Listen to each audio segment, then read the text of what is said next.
আসসালামু আলাইকুম সবাইকে। মনে একটু ব্যথা নিয়ে কথা বলবো আজকে। তো সেটা হচ্ছে যে হাদি ভাইয়ের মৃত্যু হওয়ার পরে ওনার ওয়াইফকে কেন আমরা দেখলাম না?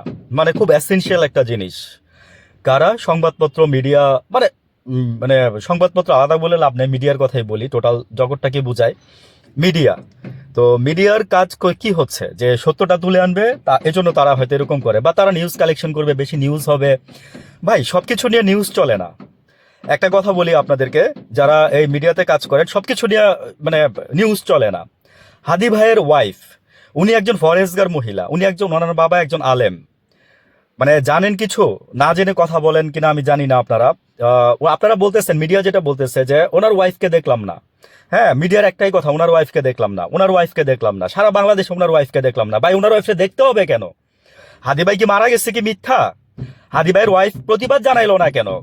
আমরা যখন দেখছিলাম যে একবার কার তোহা ভাইয়ের ওয়াইফ আইসা মাস্ক টাক্স পরে, মোজা টোজা পরে, হাতে হাত মোজা পরে আপনার প্রতিবাদ করে গেছিল। অনেকের করে, অনেকেরই ওয়াইফ আসে, কিন্তু উনি আসে নাই। আমি একটা বিশ্বস্ত সূত্র থেকে বলতেছি, হ্যাঁ, যে হাদি ভাইকে যখন লাশ দেখানোর জন্য, যখন লাস্টবারের জন্য যখন ওনাকে এখানে ঢাকার মর্গে রাখা হয়েছিল, মানে দেখানোর জন্য আনা হয়েছিল, যে হোয়াট এভার ইজ, সেইভাবে ওনাকে একটা পর্দা দিয়ে, কোনো ক্যামেরা ধরে নাই, কেউ কোনো ক্যামেরা ধরতে দেয় নাই।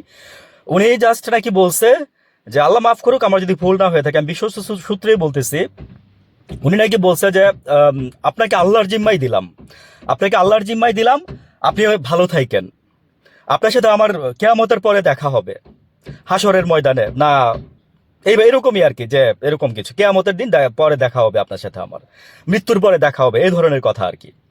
তো আমি আরেকটা মেসেজ পাশাপাশি দেই, সেটা হচ্ছে একজন মেয়ে নাকি এরকম পোস্ট দিছে যে মানে বোনকে ইয়া করে, মানে একটু একটু অশ্রাব্য ভাষায় বলছে, আমি বলতে পারতেছি না, বোনকে ডট ডট ডট করে খুলে বের করে দিছে, বউরে ঘরের বাইরে রেখা দিছে।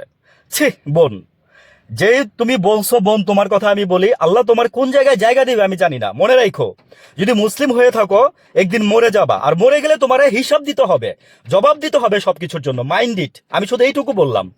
তুমি মুসলিম না হইলে আমার কোনো আপত্তি নাই, আমার কোনো সমস্যা নাই। হ্যাঁ, অ্যাজ এ হিউম্যান বিং তুমি সে সবকিছুই করতে পারো, কিন্তু তুমি যদি মুসলিম হয়ে যদি তুমি এই কথা বলে থাকো আরেকটা মহিলা সম্পর্কে এবং হাদি ভাইয়ের ওয়াইফের সম্পর্কে, আল্লাহ তোমারে কোনোদিন মাফ করবে না। সারা বাংলাদেশের মানুষ কেন, এই পৃথিবীর মানে হাজার কোটি লক্ষ মানুষও তোমার এই কথা শুনে মনে করে যে তোমার ধিক্কার জানাবে। আমি তোমার সাথে ধিক্কার জানাইতেছি এই কথাটার জন্য। ঠিক আছে, তুমি মেয়ে হয়ে একটা মেয়ে বুঝো না কিভাবে ইয়ে করে। আসো, তোমরা বহুত আসো দেখছি, মানে নষ্টামিতে দেশটা ভরে গেছে। ভালো থাকবেন সবাই, আসসালামু আলাইকুম।